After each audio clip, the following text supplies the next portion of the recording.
نجار، انګر، مزدور، دیقان، دکاندار چې په حلال باندې پیسې پیدا کوي دغه بهتر کسب دی. نبی صلی الله علیه وسلم فرمایلی ان الله يحب المؤمن المحترف، د الله هغه مسلمان خوښ دی چې کسب یادي، د موټرونو مستری، د موټر سایکلو مستری، د بیسیکلو مستری، پنچرمین چې پنچر لګي، انګر، نجار، دیقان د الله خوښ دی، هغه سره د الله محبت دی، هغه سره د الله مینه ده، هغه محترف دی، هغه کسب کوي. څوک چې برقي دی هغه د الله خوښ دی، څوک مزدور دی هغه د الله خوښ دی، کسبګر د الله پاک خوښ دی، کسبګرو سره د الله پاک مینه ده، په حلال باندې رزق پیدا کوي، په حلال باندې ډوډۍ پیدا کوي. جولا د الله پاک خوښ دی.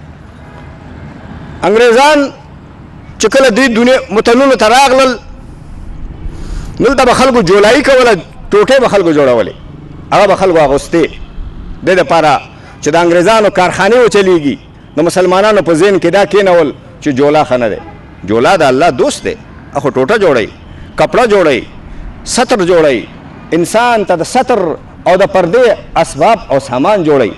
څوک چې په لاس باندې ټوټه جوړوي هغه سپک شو، او څوک چې په کارخانو کې او فیکټریو کې او فابریکو کې ټوټې جوړوي هغه عزتمن شو، چې په لاس جوړوي هغه سپک شو. ولې سپک شو؟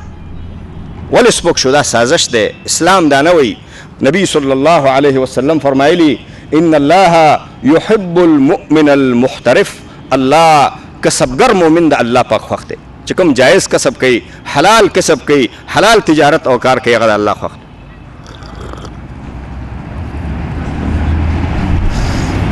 نبی صلی الله علیه وسلم فرمایلی یا ایها الناس اتقوا الله واجملوا في الطلب، اے خلکو د الله نه ویریږئ، په حرامو باندې پیسې مه ګټئ، واجملوا في الطلب، او ښایسته طریقه باندې پیسې وګټئ، ښایسته طریقه باندې طلب وکئ. یو حدیث کې راغلی روح الامین جبرائیل زما په زړه کې دا چولی چې فإن نفسا لن تموت حتى تستكمل رزقها، یو نفس هغې پورې نه مړ کېږي تر څو پورې خپل رزق جمع نه کړي او خپل رزق ونه خوري، هغې پورې څوک مړ کېږي نه. دا جبرائیل امین زما په سینه کې اچولی، زما په زړه کې د الله د طرف نه اچولی چې څو سړي خپل رزق جمع کړی نه هغې پورې نه مړ کېږي، حلاله باندې پیسې جمع کوي، جایز طریقه باندې پیسې جمع کوي. وان ابتع عنها، او که رزق سست شو، زر زر نه راځي، زر زر رزق نه راځي، بیا هم حرام کاری مه کوه. فاتقوا الله، بیا هم د الله تقوا غوره کوي، دینداري غوره کوي. واجملوا فی الطلب، او ښایسته طریقه باندې طلب کوئ. خذوا ما حل، کوم شی چې الله حلال کړی هغه واخلئ. ودعوا ما حرم، او کوم شی چې حرام دی هغه پرېږدئ. که رزق تیز راځي که سست راځي، تا ته دا اختیار نشته دی چې په حرامه طریقه باندې رزق جمع کړي. چې کوم شی الله تا ته لیکلی ستا په ژوند کې به هغه تا ته الله پاک درکوي، یا په زر زر یا په دمه دمه. تقوا به نه پرېږدې، دینداري به نه پرېږدې، د الله خوف او یره به نه پرېږدې. ورونو، نبی صلی الله علیه وسلم فرمایلی من اکل طیبا، څوک چې حلال خوراک کوي، حلال رزق خوري، وعمل فی سنت، او د نبی صلی الله علیه وسلم په طریقه باندې ژوند کوي، وامن الناس بوائقه، او خلق داغه د شر نه محفوظي، چاته تکلیف نه رسي، سنت طریقه باندې عمل کوي، حلال رزق خوري، دخل الجنه، دی به جنت ته داخل شي، جنت ته به الله پاک داخل کی. حلال خوري، په سنت د نبی صلی الله علیه وسلم باندې ژوند تیری، حلال خوري، سنت باندې ژوند تیری، چاته تکلیف نه رسي، الله به جنت ته داخل کی. ورونو، حرام او د حرام ټول ذرایع شریعت بندي کړي. حرام شریعت ځکه بند کړي چې د حرامو د وجه نه یو سړی خو پړسیږي او مړیږي او ډکیږي، خو نور ټول قوم تباه کیږي، ټول ولس تباه کیږي، ټول خلق تباه کیږي د حرامو په وجه باندې. یو په هغه حرامو کې چې الله قطعا حرام کړی دی، او هغه ظلم هم دی، او هغه زیاتیم دی، او د هغې د وجه نه لږ خلک مړیږي او نور خلک تباه کیږي او بربادیږي، د فقر سره او د لږ سره مخامخ کیږي. یو په هغه حرامو کې سود دی، سود.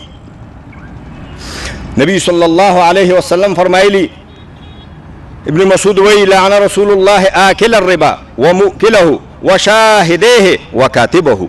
نبی صلی الله علیه وسلم سودخور باندې لعنت کړی دی. څوک چې چا باندې سود خوري په هغه باندې لعنت کړی دی.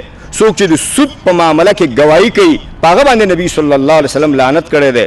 وکاتبه څوک چې د سود کارونه لیکي په هغه باندې نبی صلی الله علیه وسلم لعنت کړی دی. د سود په معامله کې چې څوک څنګه شریکیږي نبی صلی الله علیه وسلم په هغه باندې لعنت کړی دی. شاهدانو باندې، لیکونکي، خوړونکي، اغوستونکي، ورکوونکي ټول ملعون دي. لعنت څه ته وایي؟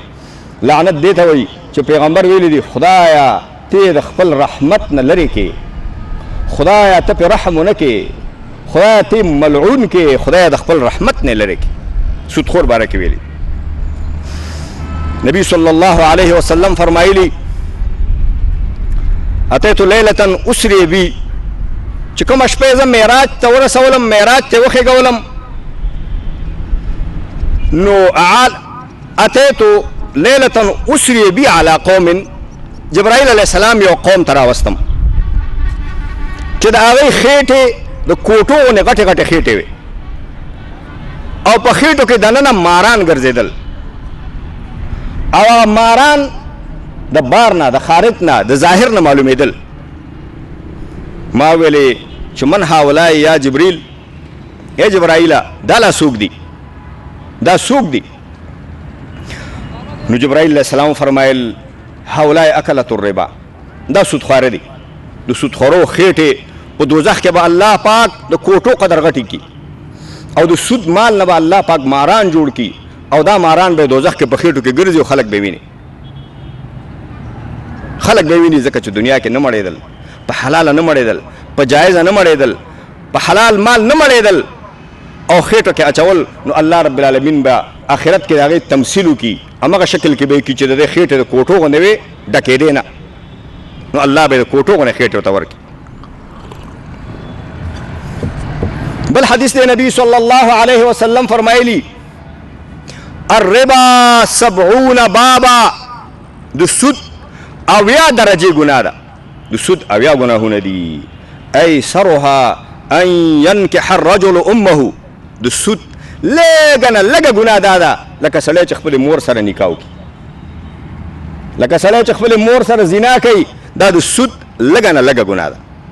حاجي صاحب غټه پګړۍ وهلي، ګیره یې پرېښي، مسواک یې په غوږ کي او حج نه راغلی او خلکو ته راځي چې مبارک دې شه چې حج دې کړی دی او سود خوري،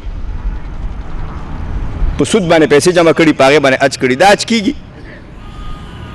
سود باندې پیسې جمع کړي، بې دیګونه باندې کړي، خیرات کوي. ابا مې مړ شوی دی، ابا مړ شوی دی، حاجي صاحب خیرات دی. څه چل شوی دی؟